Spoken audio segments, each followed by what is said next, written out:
कि जपें क्या, हनुमान जी क्या जपते हैं? बोलो। हनुमान जी जपे श्री राम जय राम जय। हनुमान जी का मंत्र ये है। ध्रुव जी जपे ओम नमो भगवते। नारद जी जपते क्या है? नारद जी जपते हैं नारायण नारायण नारायण। अब देखो सब अलग अलग जप रहे हैं कि नहीं?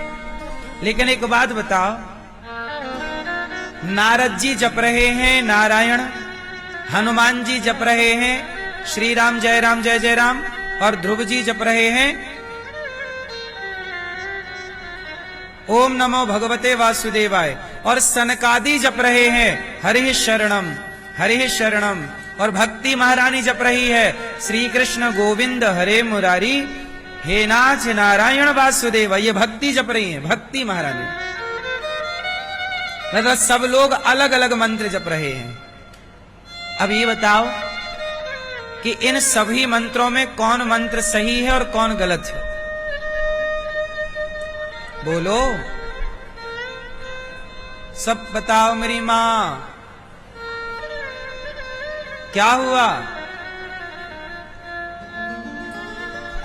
सारे मंत्र सही हैं। भाई नदी के किनारे हजारों नाव खड़ी होती हैं और सारी नाव ऐसी हैं कि वो आपको पार लगा सकती हैं। बस आपको एक नाव में बैठना होगा। भगवान के सभी नाम श्रेष्ठ हैं, कोई एक नाम का आश्रय ले लो, भव सागर से पार हो जाओगे। नाम सही है सारे। भाई आपको आज्ञा क्या मिली है? शादी है, हमारे घर में बेटी की शादी है। जैसे आप गौरी गोपाल आए, आपने कहा गुरुजी हम 5 दिन रुकेंगे गौरी गोपाल में, सेवा करेंगे, हमारे लिए कोई सेवा बता दो। तो हमने किसी को कहा कि आप झाड़ू की सेवा कर देना, झाड़ू लगाना। हमने किसी से कहा कि आप भैया ये भोजन बांटने की सेवा करना, भोजन बांटना। हमने किसी से कहा जूता चप्पल के काउंटर में खड़े हो जाओ, भक्तों के जूता चप्पल संभाल के रखना। किसी से हमने कहा कि आप एक काम करो कि भगवान के बर्तन साफ कर दो।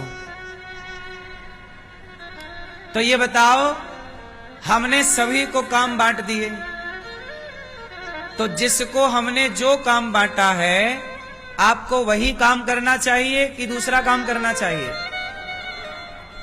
भाई गुरु की जो आज्ञा है वो आज्ञा चाहे झाड़ू लगाने की हो, चाहे भगवान के बर्तन धुलने की हो, चाहे भक्तों को भोजन बांट, सेवा सारी अच्छी है, कोई इसमें बड़ी नहीं और कोई इसमें छोटी नहीं। आप निष्ठा से, जो श्रद्धा से आज्ञा का पालन करते हैं, उसी निष्ठा के बल पर आपको भगवान का साक्षात्कार होता है। इसलिए गुरु ने आज्ञा दी कि आपको ये मंत्र जपना है, श्रीमन्नारायण श्रीमन्नारायण, आपको वही मंत्र जपना है।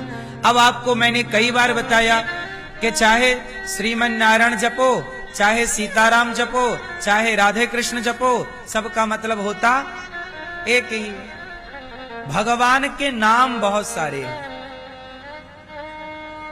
हमारे भगवान के कितने नाम हैं? बोलो कितने? अनंत। हरि कथा। गोपाल सहस्त्र नाम में गोपाल जी के 1000 नाम हैं। राम सहस्त्र नाम में राम जी के 1000 नाम हैं। विष्णु सहस्त्र नाम में विष्णु जी के 1000 नाम हैं। नरसिंह सहस्त्र नाम में भगवान नरसिंह जी के 1000 नाम हैं। तो भगवान के नाम तो हजारों हैं।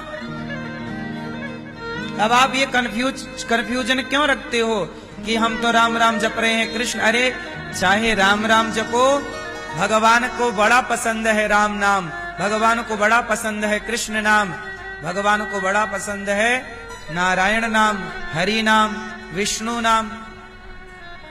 चाहे विष्णु विष्णु जपो,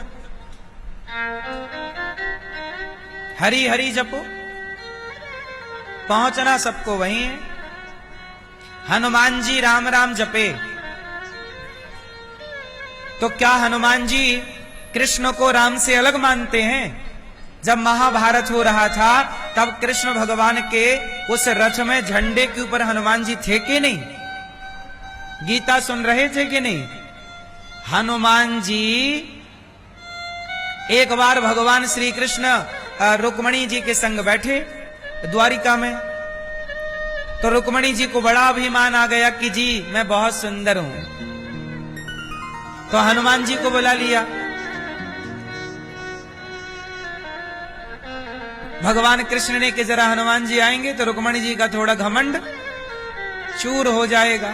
तो हनुमान जी आए, तो रुक्मणी जी से भगवान ने कहा कि रुक्मणी जी आप जल्दी सीता बन जाओ, मैं राम बने जा रहा हूं, क्योंकि मेरा हनुमान राम के रूप में स्वीकार करता है, वो जानता है कि मैं राम ही हूं। कृष्ण कौन है? राम ही है।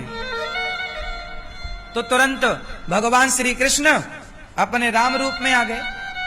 पर रुक्मणी जी बोली नहीं, मैं तो यही हूं, मैं तो सीता जी से भी बहुत सुंदर हूं, मैं तो ऐसी रहूंगी।